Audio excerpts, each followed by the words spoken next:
Thank you for joining me. This is Laurie of Laurie's Heirloom Sewing. Today is Thursday, September 17th of 2020. I can kind of see the sky today, which for us, that's a good thing. We've really been struggling with the aftermath of the forest fires, but looks like maybe today we'll have a little bit of relief from that.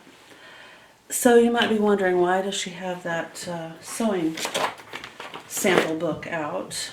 So if you know me, you know that this is my class notebook, and it is the stitches that I can get on the Bernina 1080 that I've had for over 20 years with the feet that I have. So I have like samples stitched and then taped, and then I write down this is how to achieve whatever the stitch might be on here. Well, I was looking for a piece of cardstock this morning because I'm going to create a hem guide, and I needed something heavy that I could mark on, and something that was about this size. So I'll show you how I'm going to do that and why in just a moment. Let me clear off some space. So to do this, I need a clear ruler, I need a pen, and something that won't erase with heat. So something that you can iron over and it will remain. And of course a heat erase. I don't even need to say that. Okay, so, and then I'm going to leave these binder holes in this so that I can store it in my heirloom guidebook, so I won't lose it. I'll know where it is. Alright, so the first thing I'm going to do is find a 1/4 inch mark. Alright, so I'm going to mark it with a Optimus fine point pen. I don't know, I just reached into my drawer and this is what I had.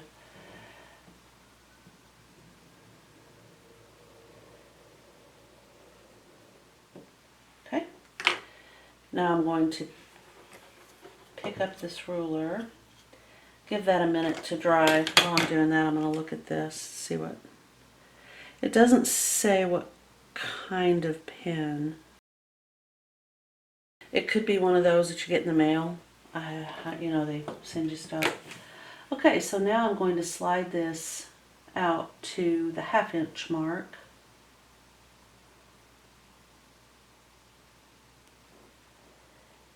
And do the same thing.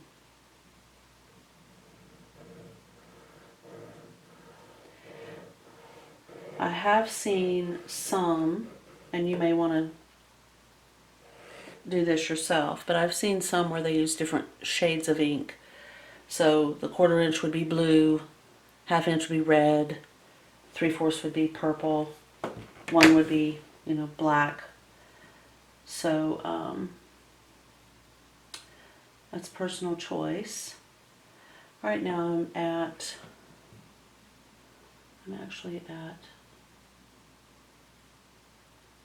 I moved ahead by a 1/4. I need to do 3/4.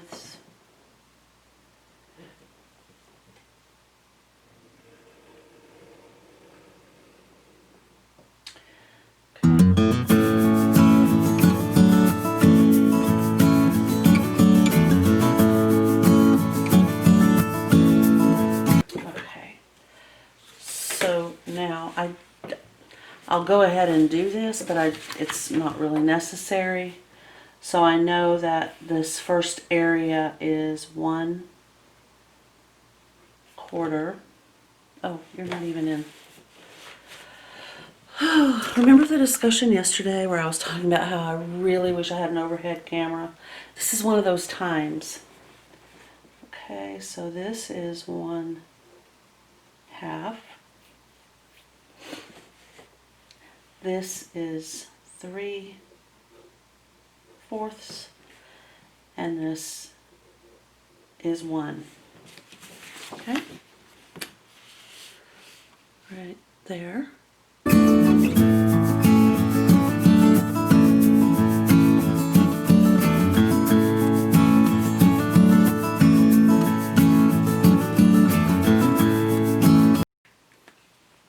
That works.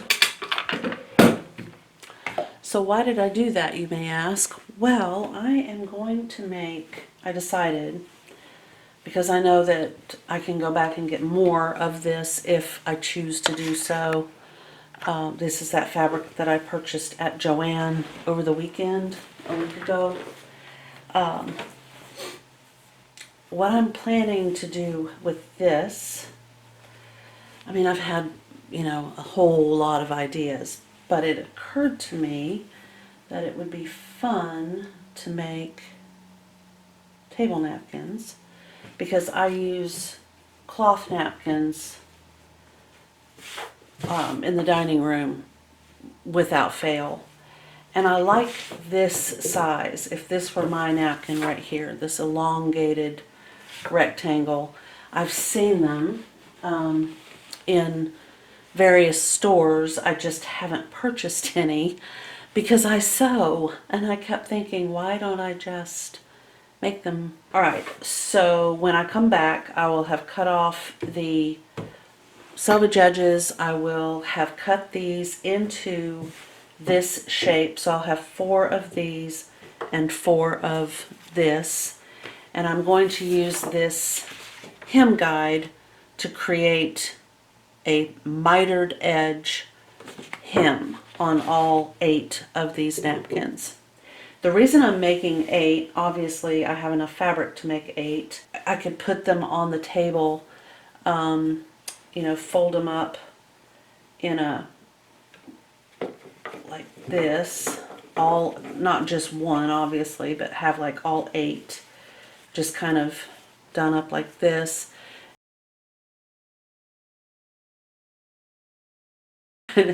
Like this, and then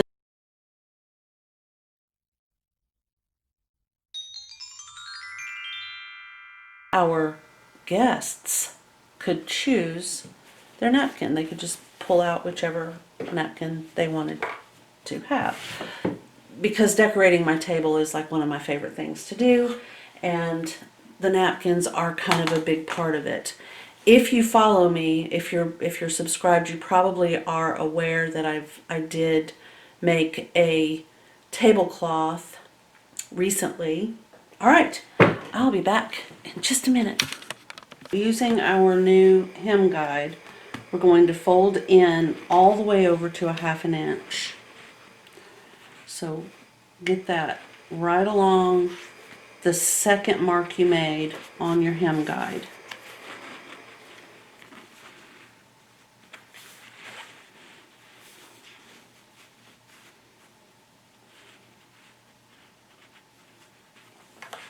And press and make sure that it's right into the fold of the fabric. Okay.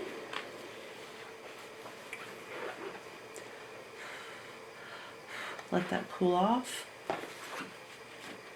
Alright, and then you can use the 1/4 inch guide if you feel like you need to, or you can fold what you just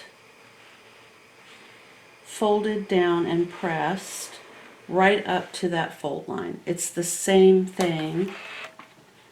You're doing the same thing. You just want it to be, pretty much perfectly on 1/4 inch. That nice folded edge. I'm going to go ahead and put some clips in on both sides. Like that.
This old June Taylor shape and press, as you can see, has seen better days.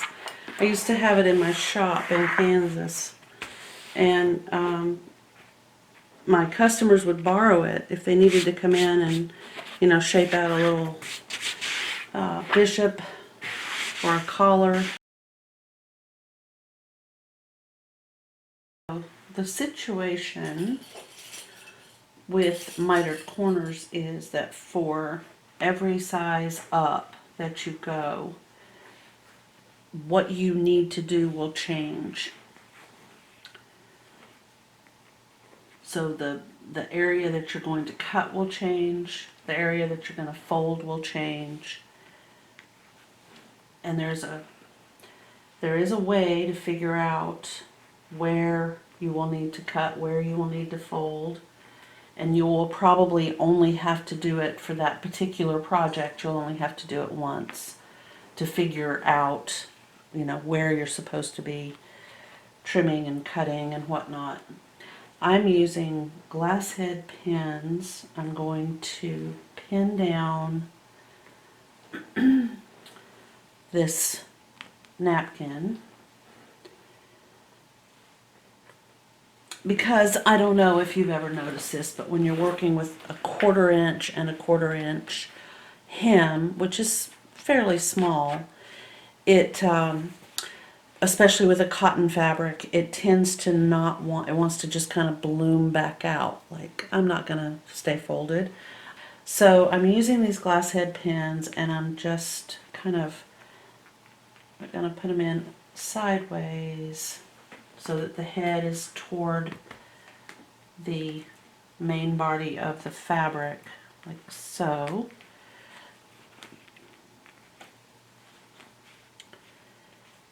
Right, and then all of the clips that are not in a corner, I'm going to remove carefully. But those corner clips are going to stay.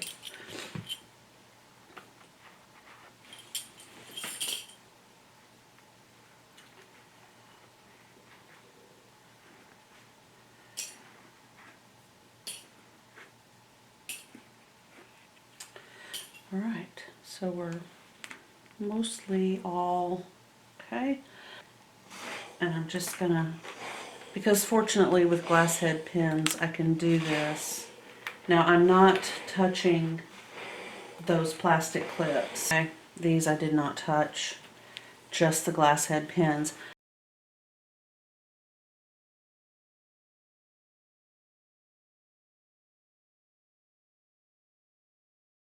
All right, so now we'll just go with this one here, and I'm going to move in just a little. Okay. All right, so we should have a bunch of squares.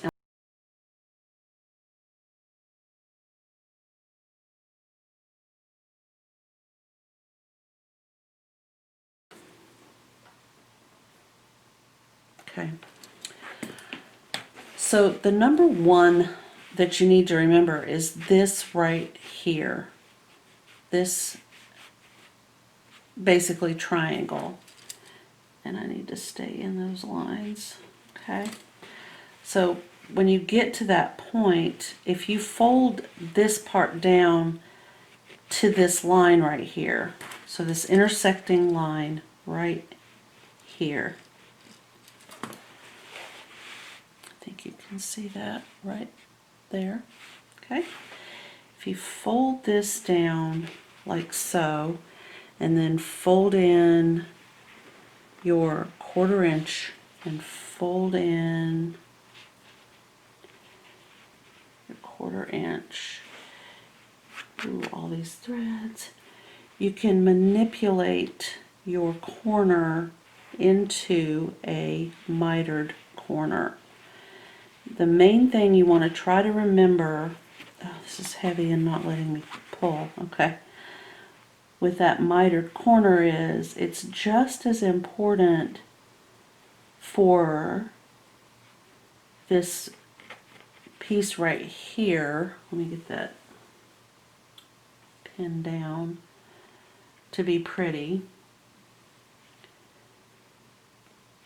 as it is for the two pieces that are coming up together, where your original ironed fold. So this one here and this one here. They need to match up. I figured that one would need to come down. Okay, just like that. Let me get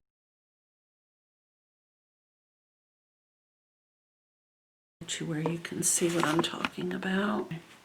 So you can see that this point is mitered and these two. Then just fold it up like I've done here. Use glass head pins. Hit it with a hot iron.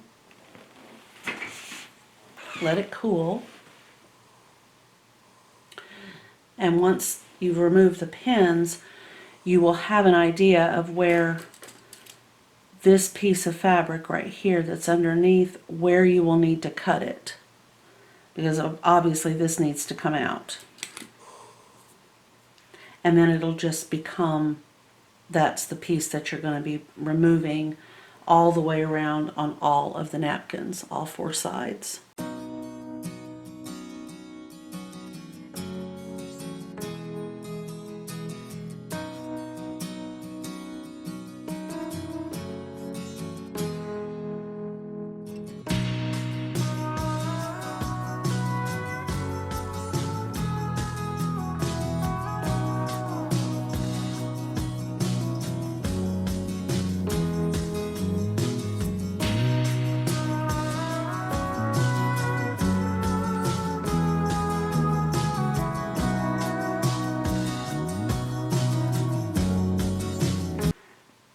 So if you have clips, just,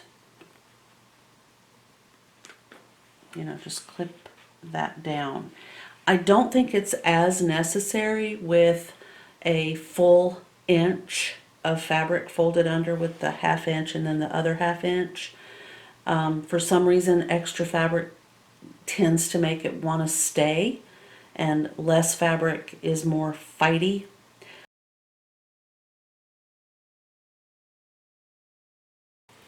I went with a sort of neutral shade of thread, and I wanted to show, I started on a non-mitered point. I did not start up on a point, but I started like right there and I stopped right next to that. I think it turned out really cute. I like the fiddliness of it. I know some people would not, but it's not big enough to be that aggravating to me. It's a small but decent sized napkin. I think it would be perfect for a breakfast or a brunch. I love the versatility of that size, and there's a lot that you can do when you're decorating, with a little napkin like this.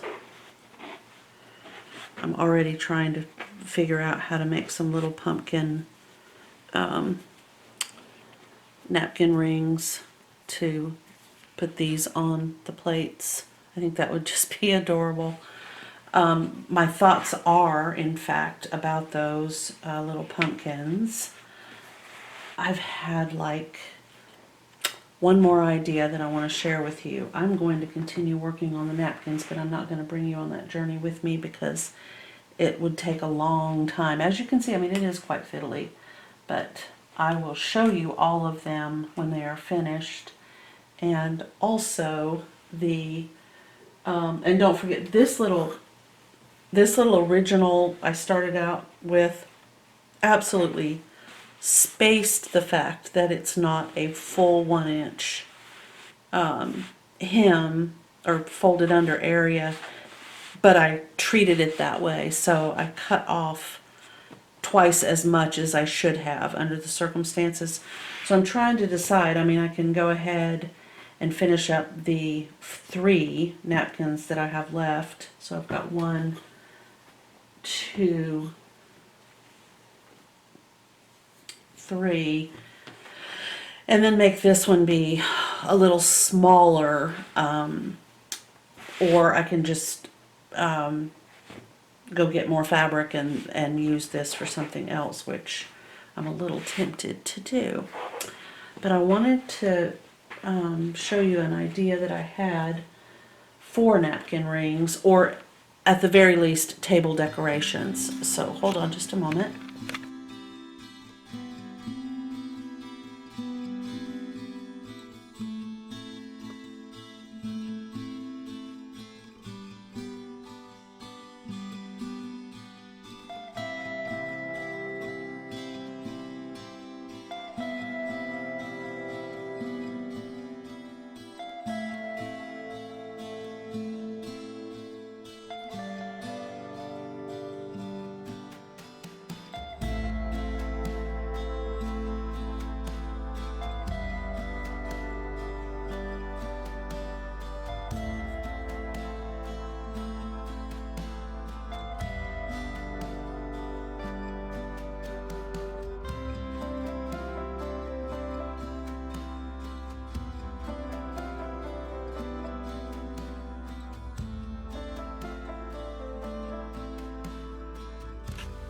Okay, so I have 2 teas brewing. I have 2 pieces of white batiste. This one is 12 by 17. This one is 17.5 by 11. So you can see they're just, pieces of fabric. And I think almost anything that's cotton would work in this case. Okay, this particular tea right here is dandelion root tea. And this tea is hibiscus tea. So my plan is to tea dye these 2 pieces of fabric.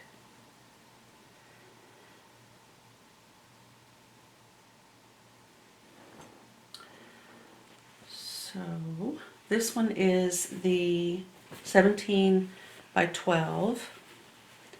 So we're just going to immerse it, and this water is warm.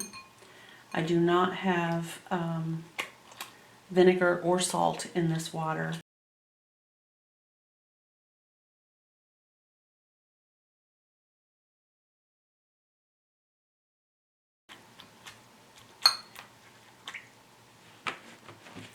And it will be a nice pale color. Dandelion root tea does not generally get really dark unless you put a lot of tea in and let it steep for a very long time.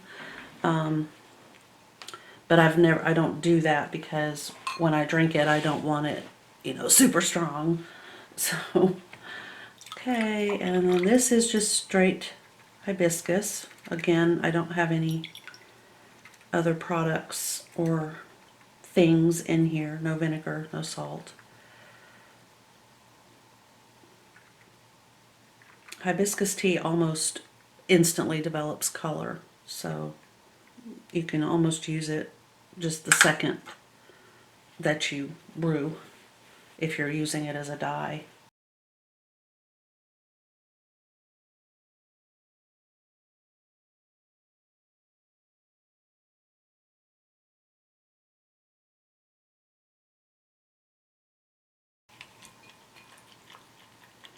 Okay. And now we'll see what this looks like.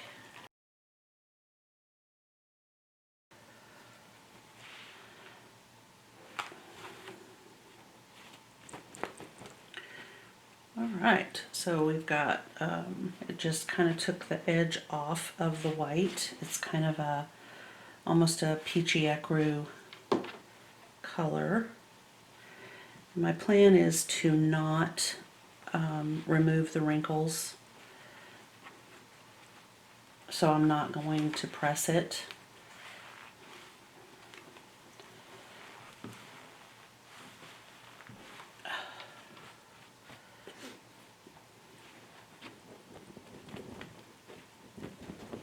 And being batiste, it's literally almost dry. It's just, it'll be dry in just mere moments.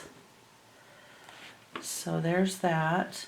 It's probably not picking up the color on camera unless I fold it on itself, and then I think you might be able to see that the peachy tone in there.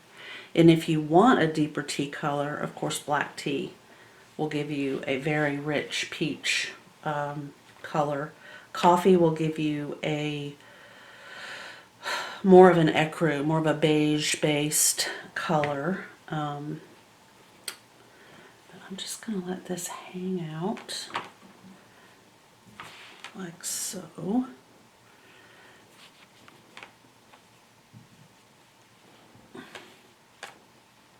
And I could dry it with my hair dryer, you know, just put a clothespin on a coat hanger and hold my hair dryer up to dry it. It would definitely be dry in mere moments. So just going to kind of let that one hang out.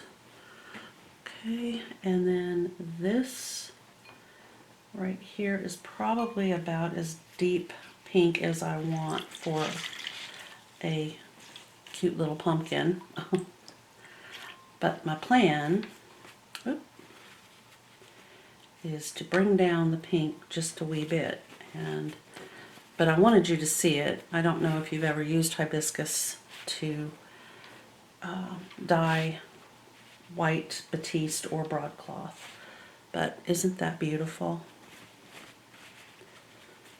It's a shade that I love. But for pumpkins, we're going to double dip in the peachy color to kind of bring it down just a wee bit.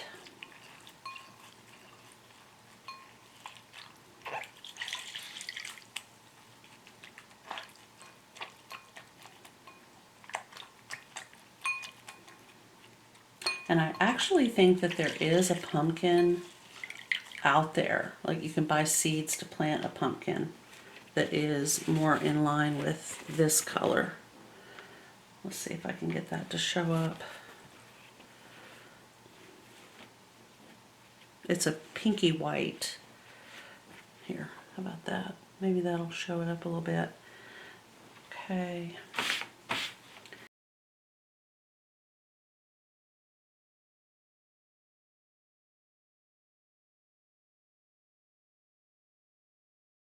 So again, I'm just going to kind of roll it up in the towel.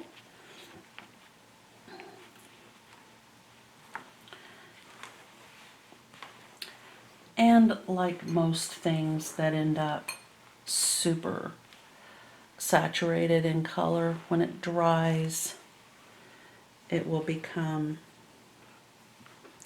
much lighter, as you can see.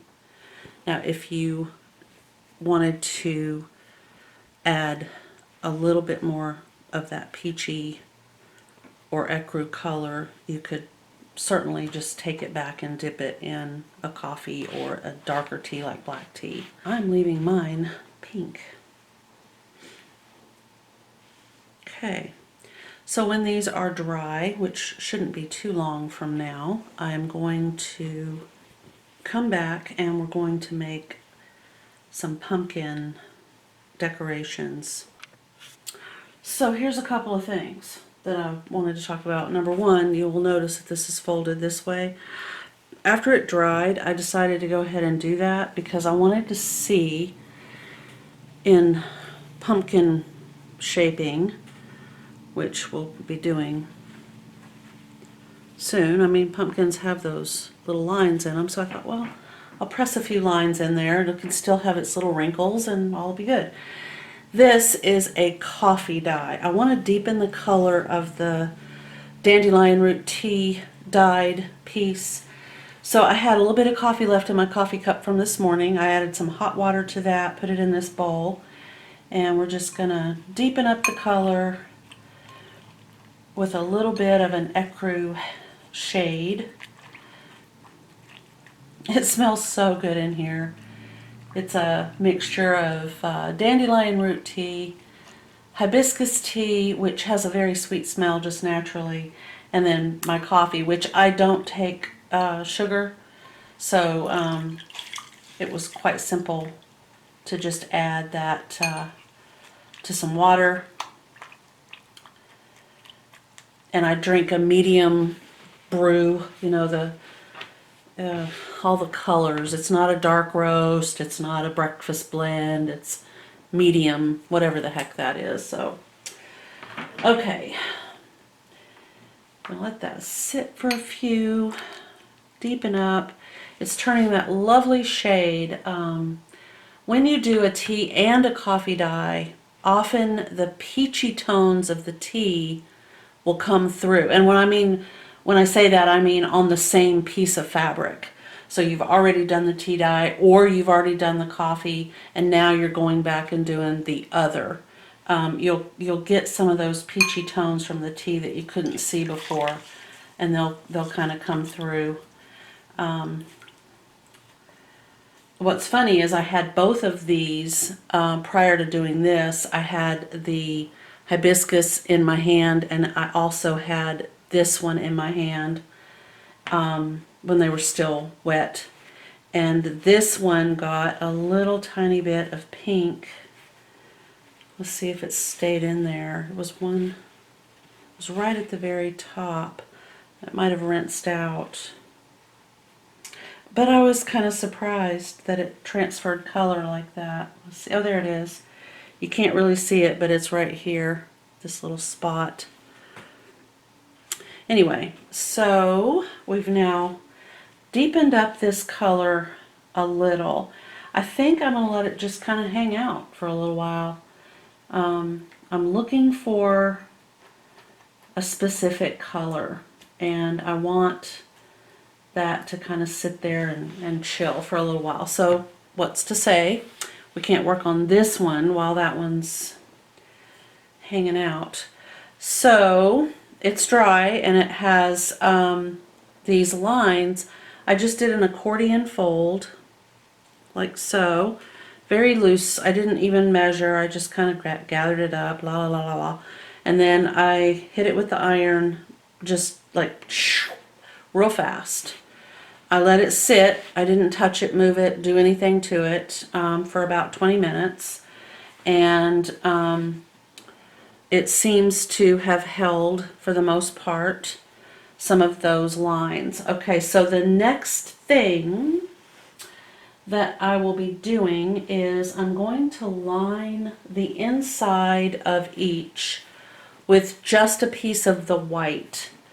And it doesn't have to be perfect. It's just I don't want to see the shadows in between the blobs of polyfill. So I'm planning to try to kind of negate that problem by putting a bit of white batiste in there. Why am I using this piece of batiste?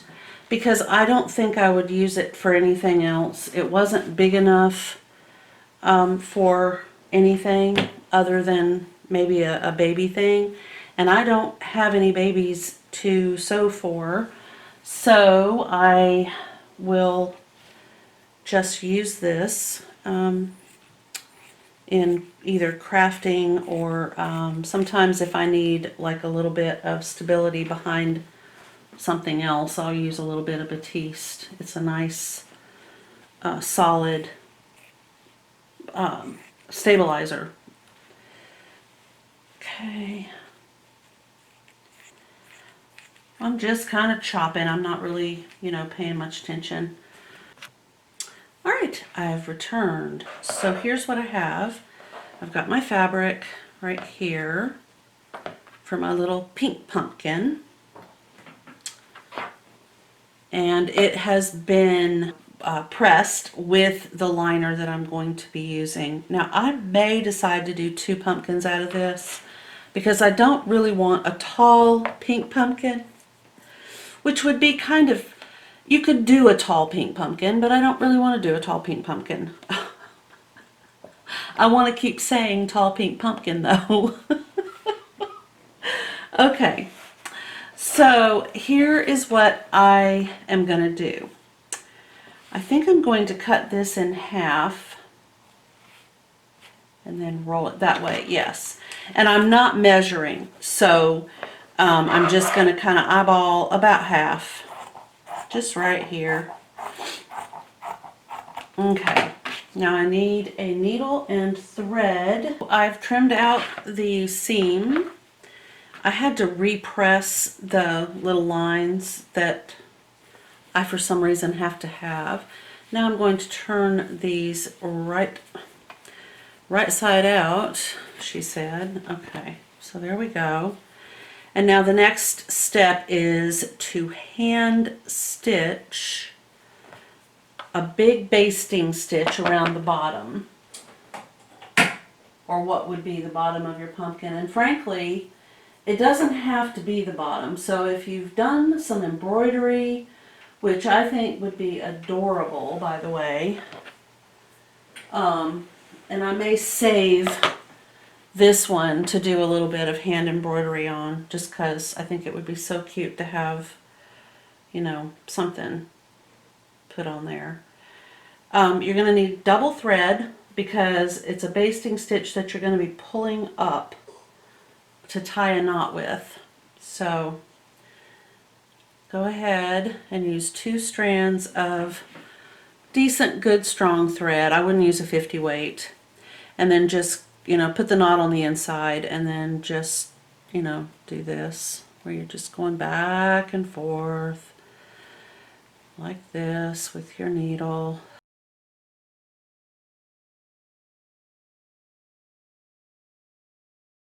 So that I have that at the bottom of my pumpkin. I'm going to cut the needle off and tie this into 2 double knots, or 2 half knots. Alright, so everything is nice and pulled up good and tight. I'm going to wrap it over once, wrap it over again, and do that. And then I'm going to do it again. Wrap it over once, wrap it over again, and do that. Now I can cut these 2 threads. And now I'm going to push this to the inside. Use one of your scraps. You just want to tie that up. So I'm just using one of these pieces of the leftover seam allowance. Tie just a regular old knot there, and then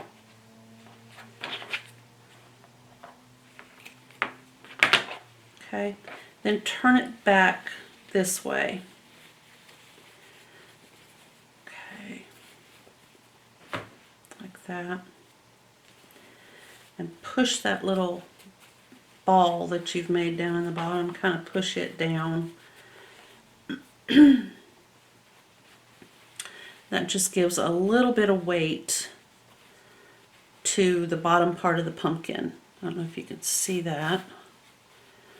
Okay, and now we're going to fill this little guy with polyfill.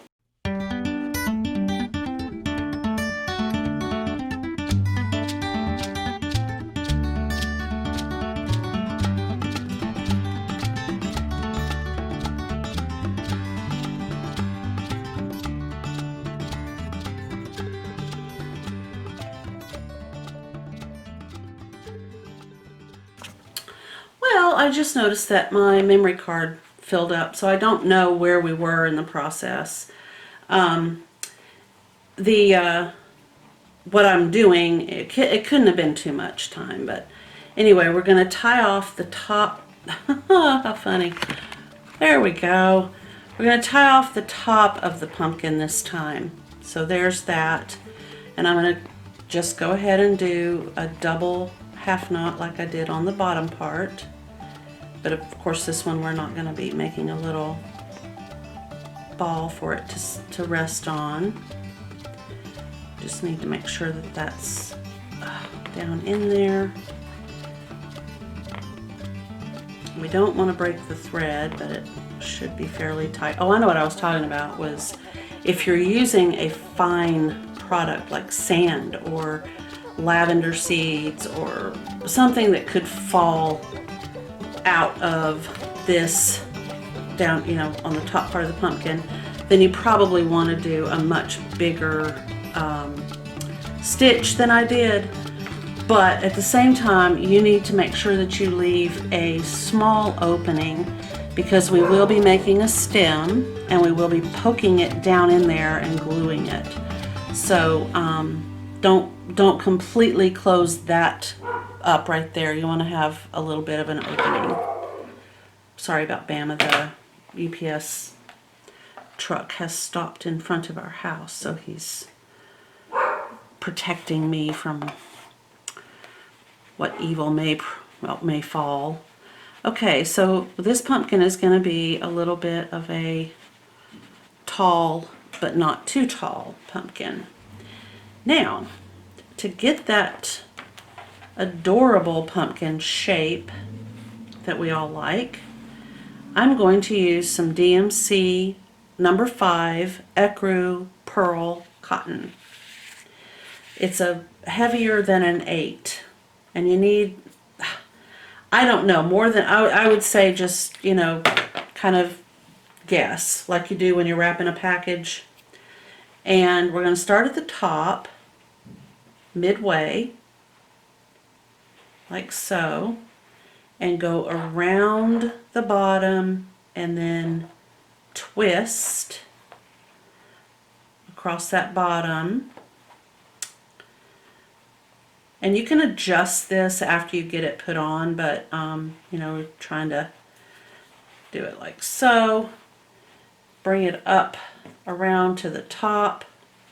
It might be easier to have it, you know, laying down. You can hold it with one hand while you try to tie. And again, a double half knot, and they don't slip, even with a slippery product like this. Okay, oopsie.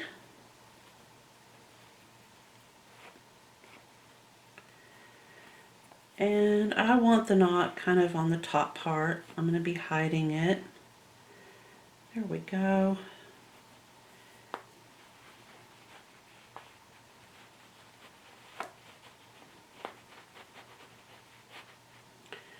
And of course, the more you pull, the poofier the little edges get. And you can make more. You don't have to just do, you know, the 4. You can continue, you know, maybe do 6 and tie it on the bottom. If I have enough. I do, I have enough. So this part, you know, is pure, just however you want your little pumpkin to look. You could do as many of these strings and strands as you'd like. I'm just gonna do this. Not that easy with a Band-Aid. So as you can see, I'm just kind of moving them around, kind of putting them where I think they should go. Of course, you know, Mother Nature, she's the ultimate artist, and occasionally some of her pumpkins look a little interesting, shall we say. All right, so we have that, and I'm gonna pinch this. Ooh, that one slipped. Once I get it glued into place, it's not going to do that, but you know, they do. And then of course you also have the seam, so there's another, it looks like a line kind of thing. All right, I'm going to cut these right there. Very cute. And now, because now I know what size my pumpkin is, you know, it's kind of hard to make the stem and the leaf or leaves when you don't really have an idea of how that's going to turn out. And I didn't know if it was going to be really tall or how much filling I was going to end up putting in there. I just didn't know. But now I have a good idea. So I can take this,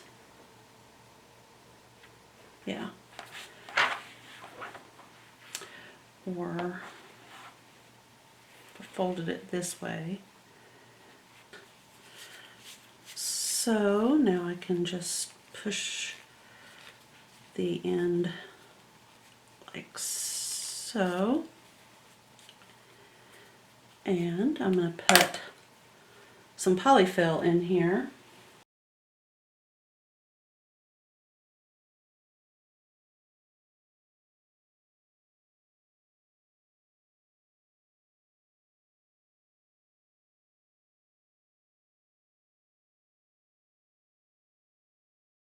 Okay, like that. And now it's time to make a leaf.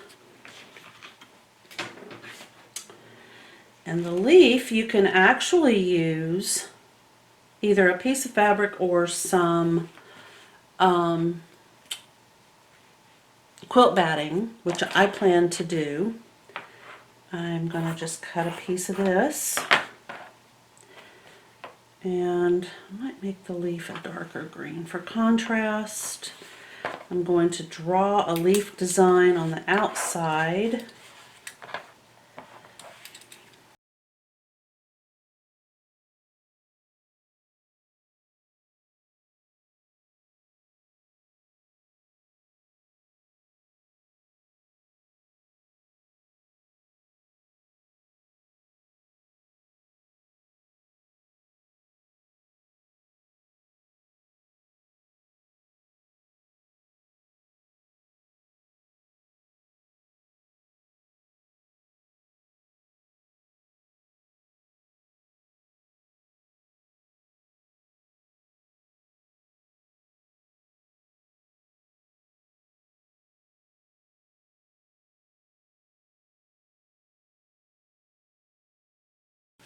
Okay, so here's the leaf, and I'm just going to just trim right just on the outside of that stitching.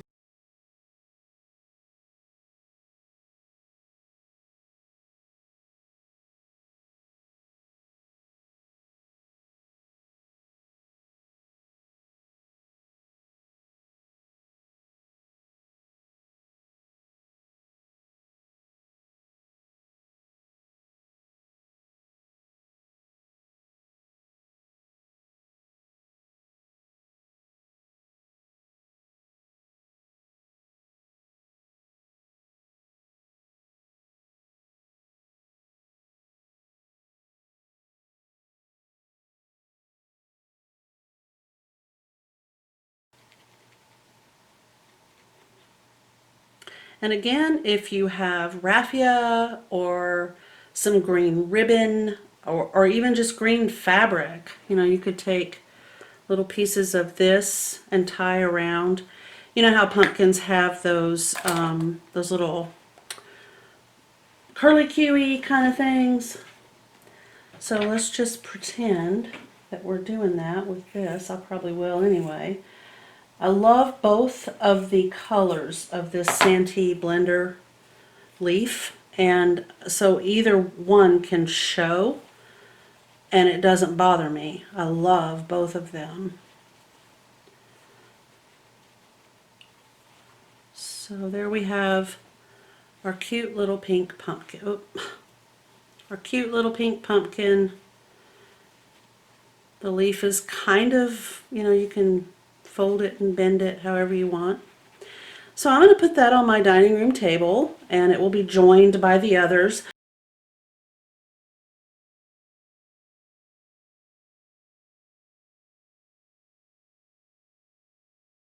So anyway, let me show you what this coffee dye has turned out to look like. Okay, so here is the coffee dye.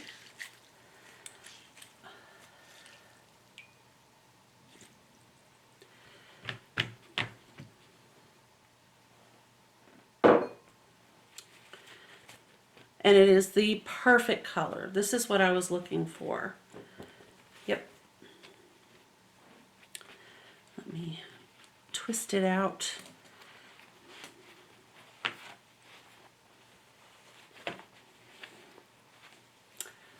It's making me want a cup of coffee because it smells so good. And I'm low on coffee. That's terrible. I ordered from my usual resource for coffee, and it's going to be a couple days later than normal. So I'm having to really conserve.